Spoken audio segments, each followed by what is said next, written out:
Hi, I'm David Greene, CEO of the Florida Pain Network, where we connect those in pain with the best pain relievers in the state, including pain clinics, chiropractic doctors and clinics, and physical therapy practices. The topic of today is sacroiliac joint pain. Sacroiliac joint is often referred to in layman's terms as the SI joint. So what you have, my visual aid here, is you have lumbar 5, the lowest lumbar vertebrae, sits on top of the sacrum, which is a triangular shaped bone that sits in your low back and buttock area. Then you have the pelvic bones on either side called the ilium. So what you end up with is the sacroiliac joint, which is here, okay, and here. You have one on each side. That's great, isn't it? Double the fun with having arthritis pain possibilities. Not so fabulous. It is a joint like any other as far as cartilage goes. It sees micro motion.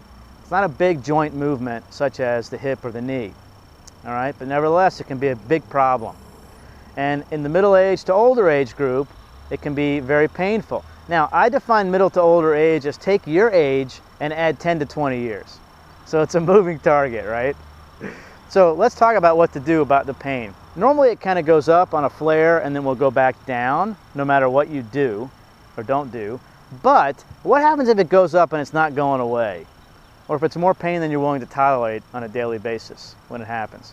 Well, over-the-counter medications such as Tylenol or anti-inflammatories can make a world of difference.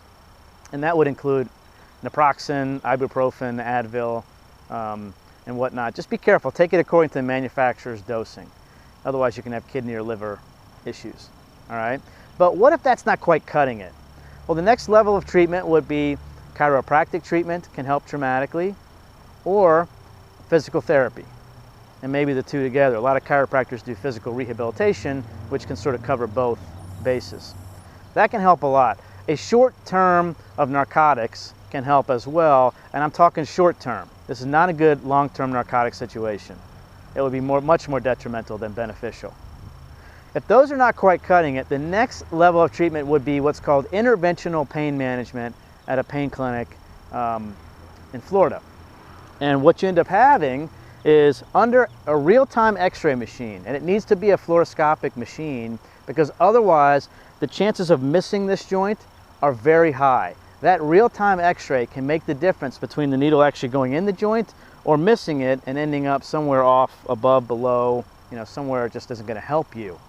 All right? Because it's a long joint, it's irregular with arthritis at play, you can have bony overgrowth, it can be very difficult to get into that joint properly. So an injection will typically consist of some steroid medication along with some numbing, and the numbing medication should kick in very quickly. You should get pain relief within 5-10 minutes. When that wears off, the hope is that the steroid medication will kick in within a few days. Okay? Now, what happens if that wears off? What do you do then? Well, it can be repeated every few months, or actually if they're doing different areas of the joint, maybe every few weeks. That's up to the individual pain doctor who's treating your condition.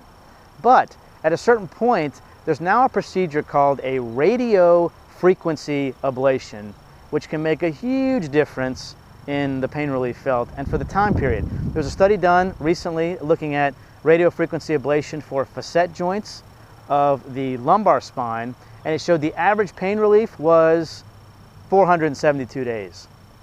That's almost a year and a half. That's unbelievable. So when you do a radio frequency ablation in these areas, what you're doing is you're deadening the little nerve endings that are bringing sensation, actually taking sensation from the joint to your brain and causing pain. You're deadening that. You're stopping it in its tracks. So it can help dramatically with your pain relief, and it's not going to wear off that quickly like a steroid injection. A steroid injection may last 3-6 months. It may last 3 to 6 days, okay? So radiofrequency ablation, they've done studies looking at that in the lumbar and the cervical spine, and it showed anywhere from a 55% up to a 90% effectiveness rate. All right? So multiple types of different treatment for SI joint pain. It's very common. Thankfully, it's usually self-limiting, but sometimes it's not. And not only can pain management treatment get you out of pain faster, it can prevent it from becoming chronic. All right? Our website is floridapainnetwork.com.